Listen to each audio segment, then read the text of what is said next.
আচলতে তেওঁলোকৰ গোটেই চৰিত্ৰটোৰ প্ৰতি দিনে আমি একো চেষ্টা নকৰাকৈ নিজে নিজে উন্মোচিত হৈছে। তেওঁলোকৰ কংগ্ৰেছে খুদ খাৰ্গেজী পৰিয়ালে সভাপতি পৰিয়ালে কয় যে অসমৰ ছেমিকণ্ডাক্টৰ অসমত কিয় হ'ব লাগে, অসমৰ যোগ্যতা নাই, অসমত প্ৰতিভা নাই, ছেমিকণ্ডাক্টৰৰ বিৰোধিতা। সুধাকণ্ঠ সংগীতসূৰ্য ভূপেন হাজৰিকাদেৱক যেতিয়া আমাৰ বিজেপি চৰকাৰে তেখেতৰ প্ৰাপ্য সন্মান ভাৰতৰত্ন দিছিল, তেতিয়া খাৰ্গে ডাঙৰীয়াই তেওঁলোকৰ সভাপতিয়ে কৈছে যে কোন ক'ৰবাৰ গায়কক দি দিলে আমাৰ সংগীতসূৰ্যক অপমান কৰিবলৈ এৰা নাছিল কংগ্ৰেছে।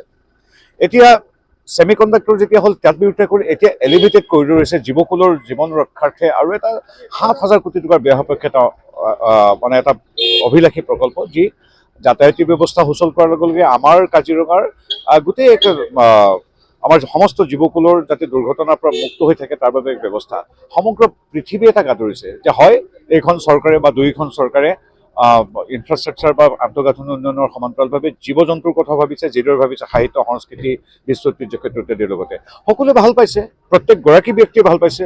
হঠাৎ গৌৰৱে কৈছে, গৌৰৱ গগৈ ডাঙৰীয়াই কৈছে যে কিয় হ'ব লাগে এলিভেটেড কৰিডৰ, গতিকে বিচাৰ ৰাইজে কৰিব।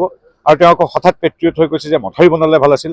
তেখেতৰ জ্ঞাতৰ্থ্য জনাও যে কংগ্ৰেছৰ দিনত যিদৰে মথাউৰি ভঙা আৰু গঢ়াটো তেওঁলোকৰ ব্যৱসায় আছিল, আমি প্ৰত্যেকটো বানত গম পাওঁ কিদৰে মথাউৰি ইটোৰ পিছত ইটো ভাঙিছিল। ঠিকাদাৰ বা কংগ্ৰেছী দালালে নিজেই মথাউৰিবিলাকৰ বান্ধ ছিঙি দিছিল।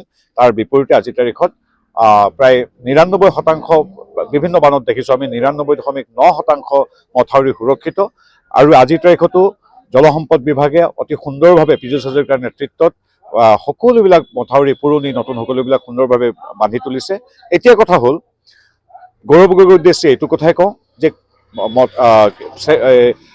এলিভেটেড কৰিডৰ নহয় মথাউৰি হ'ব লাগিছিল, এনেধৰণৰ যুক্তি আমাক নিদিব। ডক্টৰ হিমন্ত বিশ্ব শৰ্মা নেতৃত্বাধীন ৰাজ্য চৰকাৰে অসমীয়া ভাষাক যিদৰে ধ্ৰুপদী মৰ্যাদা দিব, ঠিক সেইদৰে এলিভেটেড কৰিডৰ বনাব, মথাউৰি নিৰ্মাণ কৰিব। আপোনালোকৰ যে কাজিৰঙাৰ প্ৰেমটো আমি জানো, প্ৰতিদিনে গড় হত্যা হৈছিল, গড় হত্যা ৰোধ হ'ব, মানুহৰ হত্যা ৰোধ হ'ব, ছেমিকণ্ডাক্টৰ হ'ব, আণ্ডাৰগ্ৰাউণ্ড টানেলো হ'ব, প্ৰতিটো উন্নয়নমূলক কাম হ'ব। ঠিক সেইদৰে বন্যকুলৰ বাবে এলিভেটেড কৰিডৰ হ'ব। পদত্যাগ কৰিছিল। কালি অখিল গগৈ এটা মন্তব্য কৰিছে যে ৰেজাউল কৰিমে আচলতে সম্প্ৰীতিৰ কথা কৈছিলে, কংগ্ৰেছে তেওঁক কথাখিনিক ডিফেণ্ড কৰিব নোৱাৰিলে। তেওঁ তেনেধৰণৰ মন্তব্য, অৰ্থাৎ ৰেজাউল কৰিমৰ মন্তব্যখিনিক ক্লিন চিট দিব বিচাৰিছে।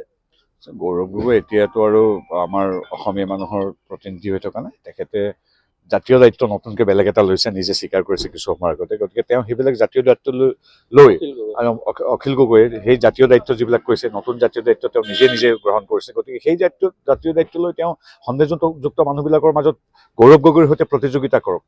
প্ৰতিযোগিতা আপোনালোকে মন কৰিব, মূলতঃ গৌৰৱ গগৈ, লুৰিণ গগৈ আৰু অখিল গগৈৰ মাজত হৈ আছে সেই 23টা চিট য'ত আছে মিয়াসকল, তেওঁলোকৰ ভোট কোনে বেছিকৈ পায়, কাৰ বেছি গুৰুত্ব, সেইবিলাক আত্মপ্ৰতিষ্ঠাৰ সময়ত অখিল গগৈ বা গৌৰৱ গগৈৰ আত্মপ্ৰতিষ্ঠাৰ সময়ত মিয়া মানুহৰ মাজত আমি আৰু তাৰ ওপৰত কমেণ্ট দিয়াৰ কোনো প্ৰয়োজন নাই। তেওঁলোক তাতেই ব্যস্ত থাকক।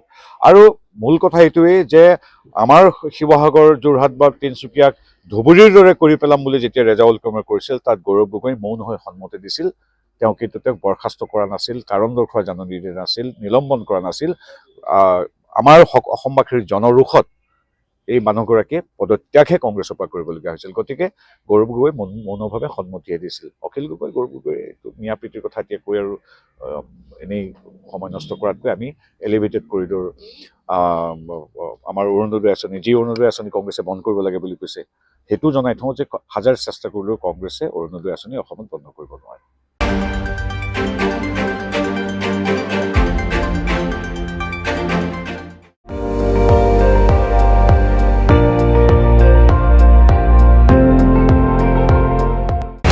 আপুনি চাই আছে ND24, সৰ্বশ্ৰেষ্ঠ নহয়, সৰ্বোত্তমৰ দৌৰা।